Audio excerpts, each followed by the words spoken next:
Hello, I'm Healthy Emmie, weight loss specialist and nutritionist, and today I'm sharing with you 5 weight loss superfoods.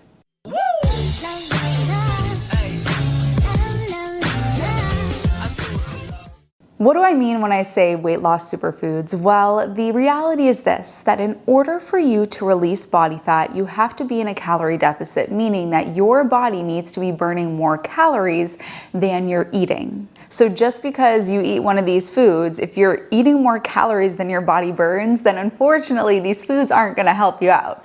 But if you eat these foods in conjunction with being in a calorie deficit, these are actually going to move the needle further in the direction that we want it to go, because these foods contain properties that are either going to help your body burn more calories or play with your appetite suppressing hormones to make it so that you're more satiated on the same amount of calories that if you ate something else wouldn't be as satiating. So let's say that we have 100 calories of superfood 1 and 100 calories of potato chips. If you eat 100 calories of superfood 1, your body is gonna burn more calories eating this food, your appetite is gonna be more suppressed by that 100 calories, versus if you eat 100 calories of potato chips, you're gonna wanna eat 5,000 calories of potato chips because they are so stimulating on the brain. So I wanted to make that clear, that these are weight loss superfoods because they are going to make it easier for you to be in a calorie deficit, they're gonna help your body burn more calories, and they're gonna suppress your appetite.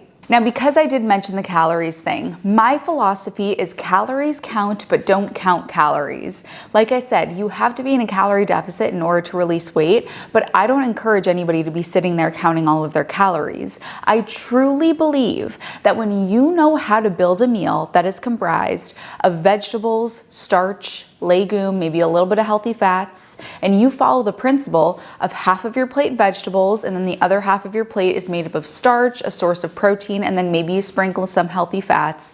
When you listen to your hunger fullness cues and you consistently follow that plate builder and exclusively eat whole, real, natural foods, if your body has excess weight to release, it will release that excess weight. That is what I truly wholeheartedly believe, and that I've seen happen many times with clients in my Slim program. In fact, I want to share a before and after of my client, Erin. She just sent this to me. Erin, I know that you're probably watching this video, so hello.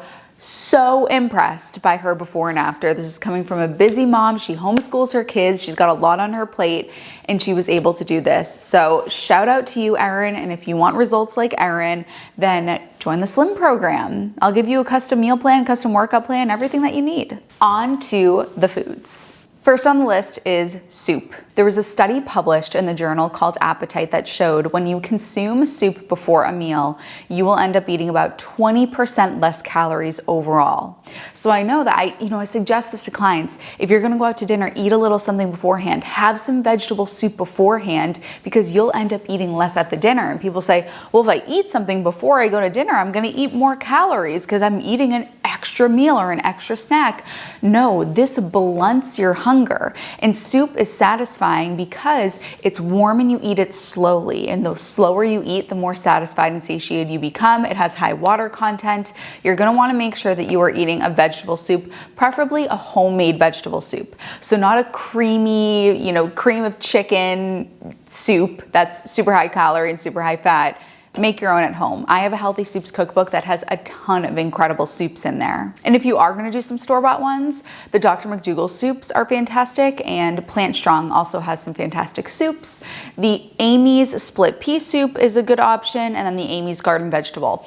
However, these are extremely high in sodium, so that's why I like to make mine at home instead. Next up, we have bell peppers, and these are actually frozen bell peppers. And I wanted to show you that I do store them like this because when the bell peppers are at their peak ripeness, that's the best time to eat them. But it can be difficult to play that game of Tetris of trying to make sure that you're eating everything when it's at its peak ripeness. So I love to utilize the freezer. And specifically what I like to do is there are some stores that you can go to where they will sell produce that they say is about to go bad. In my opinion, it is at peak ripeness and it will be reduced cost. So I go to the reduced produce section, I'll get a bunch of bell peppers that are at peak ripeness, perfect time to eat them, or there's a farmer's market in the Boston area that sells tons of wicked cheap produce because it's about to quote unquote go bad, slice it up and put it in the freezer, and then it can stay in the freezer for months, and when it's time for me to eat it, I will take it out and cook it right up for tacos or bowls or wraps or whatever it is. But bell peppers are a fantastic weight loss superfood. Bell peppers contain what's called capsaicinoids, say that 5 times fast, capsaicinoids, that activate brown fat, which means that you're gonna be burning more calories when you're eating this food. So again, this is similar to the comparison that I made at the beginning. Let's say that you are eating 100 calories of cookies or 100 calories of bell peppers. When you eat 100 calories of bell peppers, hello, your body is going to burn more calories than if you ate 100 calories of cookies. Bigger calorie deficit, more fat loss. There was a study done in the American Journal of Clinical Nutrition that found that the daily consumption of these compounds increased resting energy expenditure by more than 50 calories per day, which doesn't seem like a lot, right? But if there are 3,500 calories in a pound, that means that over the course of 70 days, you effectively, theoretically, could burn an extra pound of fat if you are eating bell peppers, theoretically, because they're a powerhouse in helping your body burn just a little bit more. Next on my list is one of my favorite foods, the apple. Which one do I have here? This is a Fuji apple. Oh man. What's the best type of apple? Comment below. I love Envy apples, Pink Lady apples, love Fuji, anything that's super, I know everybody loves Honeycrisp. I gotta be honest, not my favorite. I like the ones, like I'm not here for the crunch, I'm here for the sweet. I'm not a crunchy girl, I'm a sweet girl. And I'm a little sassy. No, I'm actually not sassy. I would consider myself very polite. Anyway, apples contain pectin, which can help blunt post-meal insulin spikes. Insulin is a fat storage hormone. The more insulin, the less likely you are to burn fat because of that fat storage hormone. Do you hear bear? So when you eat something that helps blunt that insulin spike, you are going to be more likely to burn fat. If you eat something that's more refined, so let's compare apples to apple juice, apples is a better option because the fiber is intact. You are going to have less of a blood sugar spike, less insulin, more fat burn, versus when you're having the juice, because it's stripped of the fiber, that's going to cause a bigger insulin spike and you will end up not burning as much fat. If you are eating a plant-based diet, then you must make sure that you are supplementing with vitamin B12. You're not going to get adequate amounts from your food because B12 is found in bacteria that, due to modern sanitization, we're not getting in our food. Now, how does B12 link to weight loss? B12 is linked to metabolism of fats and proteins. Also, if you have a B12 deficiency, you're going to be very low energy, you're going to be fatigued, you're not going to want to stay active, and staying active is going to be imperative to making sure that your body is burning energy. So supplementing with vitamin B12 is going to be imperative.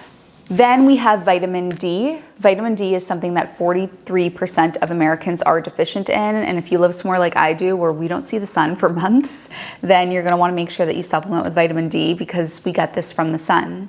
Vitamin D plays a vital role in regulating hormones like insulin and leptin. Now, we talked about insulin, how insulin is a fat storage hormone, so we need to make sure that that's regulated.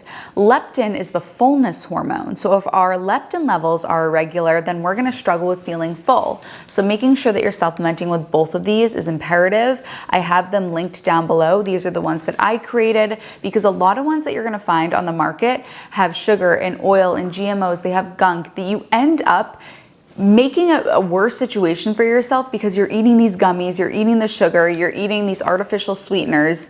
And I wanted to create one that was clean so you don't have to worry about all that junk. So these are linked below. You can get them shipped to your door every month. Super easy. If you buy both of them together, you save money. So get those. Next up on the list, we have black beans. Black beans are fabulous for feeding the gut bacteria. And when that process happens, it has resistant starch in it.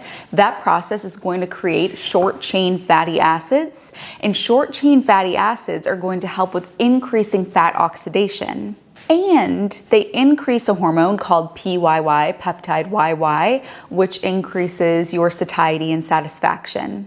There's a study done in a journal called Nutrients where they replaced refined carbohydrates with black beans and found that post-meal blood sugar was lower and satiety was higher. The last food is one of the best spices to ever grace this earth. You know what it's gonna be. It's cinnamon, of course. Dr. Neal Barnard, who I've interviewed on the channel about his fabulous book called The Power Foods Diet, talks about how cinnamon increases insulin sensitivity. And I also want to cite a study in the Metabolism Journal that found that cinnamon extract activates thermogenic and metabolic regulatory pathways, which means you are going to increase your metabolism and your fat burning abilities by adding cinnamon to your meals. My favorite way to have cinnamon? Sweet potatoes. Sweet potato, cinnamon, heaven. If you enjoyed this video, you are going to love the next one that pops up on the screen. We're gonna be talking about more superfoods for you to incorporate. I hope to see you inside Slim. I love you, honeys, and I'll see you in my next video.